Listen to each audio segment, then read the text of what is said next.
Okay, so have a look at the screen then.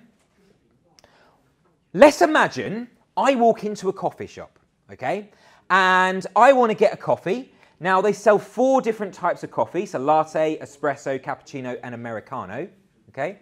And they've got these different sizes, so small, medium, and large. And then I can also put a syrup on top of that, okay? So basically, I have to choose a type of coffee, I have to choose a size, then I also have to choose a syrup.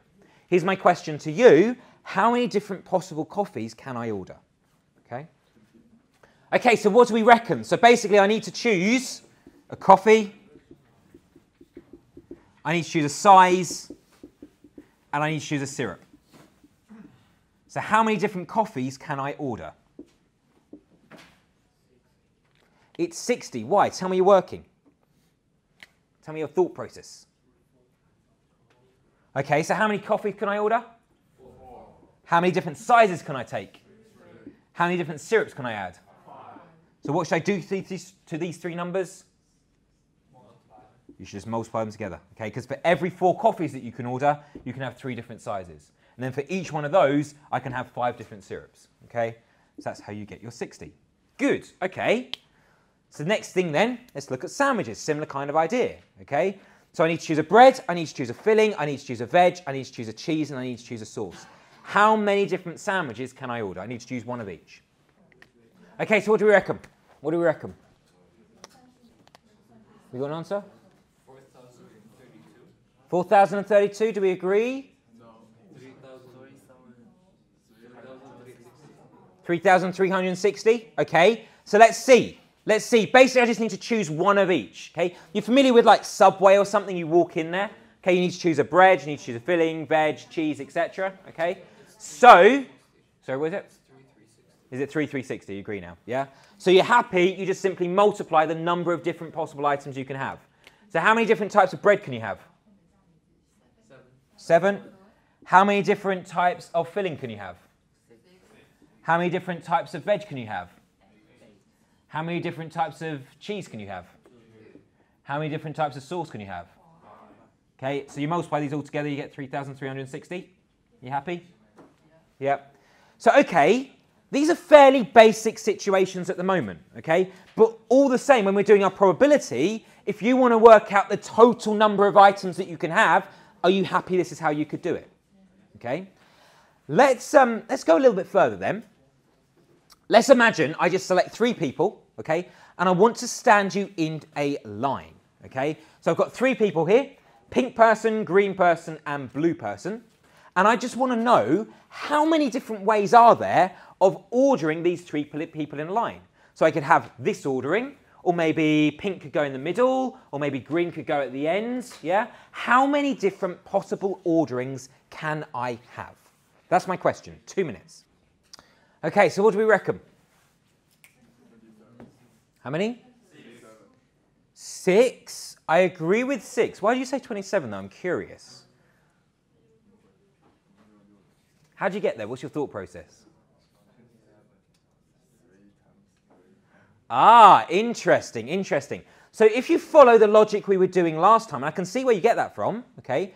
If you follow the logic we said last time, okay, we say there's 3 different people, okay, and therefore, surely we should just do 3 times. Now, can anybody tell me why would that not be correct? So why is it just not? Well, there's 3 people, so surely we just do that 3 times. So 3 by 3 by 3. The first place we have 3 people to choose, and you choose the 1. Yep. And the second place you have 2 people, so you have to choose 1. Perfect. So to illustrate this, okay, can I have 3 volunteers? Thank you, Mohammed. 2 more volunteers. So can you stand on that side there, please? 2 more volunteers. Jasper, thank you. Anybody else? Thank you. So what we have, okay, actually, can you stand kind of on that side, like in a, not in any kind of order, just kind of huddled together? Perfect. Thank you. Like, yeah, cool, excellent. Okay, so what we basically have is 3 different possible positions, okay? So we'll say, right, let's put the first person here. Okay, so literally stand underneath this arrow. Next person go here. next person can go here. So there's 3 possible positions that we can have. Now at the moment, let's go from left to right. How many people are there to go in that first position? 3. We've still got 3 people standing there. We haven't selected any. We've got 3 people to go in this position here. Somebody stand underneath that first arrow. First, on this side, this side, this side. Perfect, thank you, okay? So we've selected 1 person to go in that position now, right? How many people have we got left to go in that second position? 2, okay? So we've got 2 people left to choose from. Just somebody stand underneath that second arrow. Cool, okay? How many people have we got left to choose from to go underneath that first arrow? Yeah, cool, okay? So thank you, Mohammed. Excellent. Are you happy with the thought process there? We have 3 positions, and we just think. We start off with 3 people that could possibly go there. We choose someone to go there, which means there's 2 people left to choose from to go there. Then we choose someone to go there, and then there's 1 person left to choose from to go there. Thank you very much. Okay? Thank you. So how are we going to combine together these 3 numbers? Times them. Perfect. Okay? So the number of different possible orderings of 3 people into a line is 3 multiplied by 2 multiplied by 1, which is, there's our 6. And if you wanted those 6 orderings, I have done that here. Okay? Now, and that's kind of the idea there as well.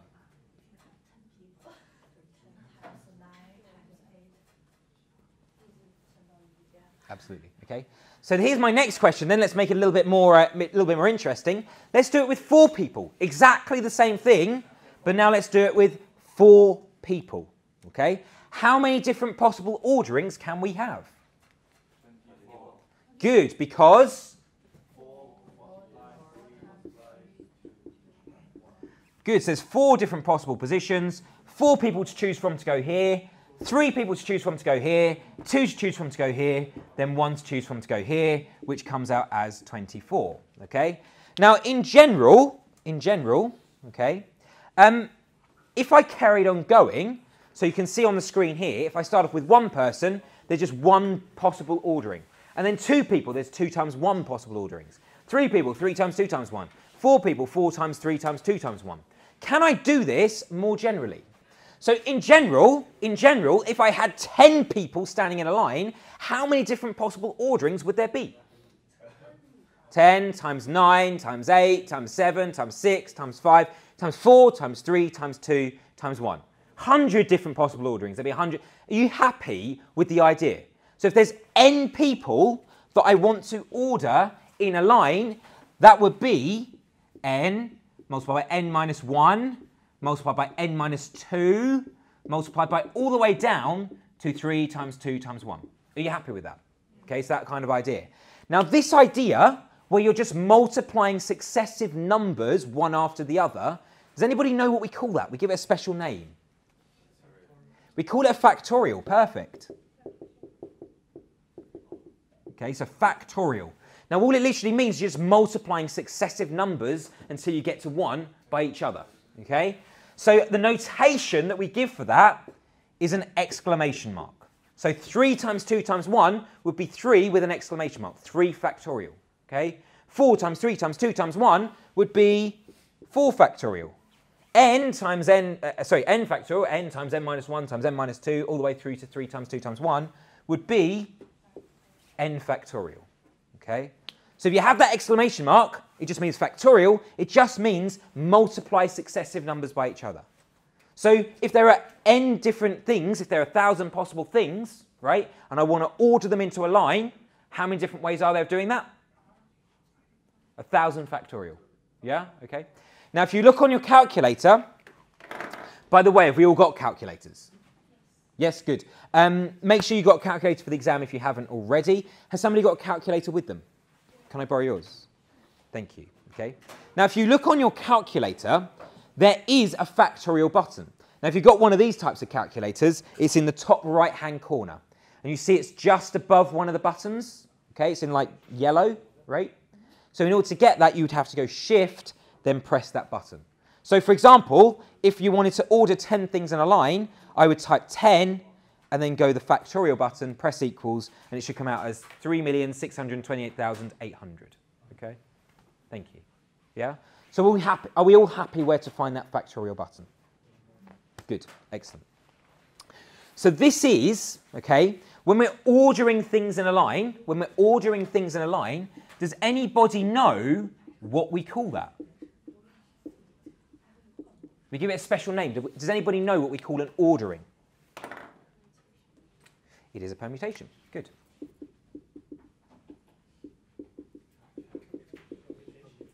So another word for an ordering, so in other words, we're just ordering things in a line, one after the other, is a permutation. Okay? So you can see there that I have put 3 questions on the board. Okay? By the way, another good word for an ordering is an arrangement. So in other words, there's 3 different possible ways that we can discuss this idea: an ordering, a permutation, or an arrangement. Okay? So there you go. There's 3 questions on the board. Could you have a go at those for me?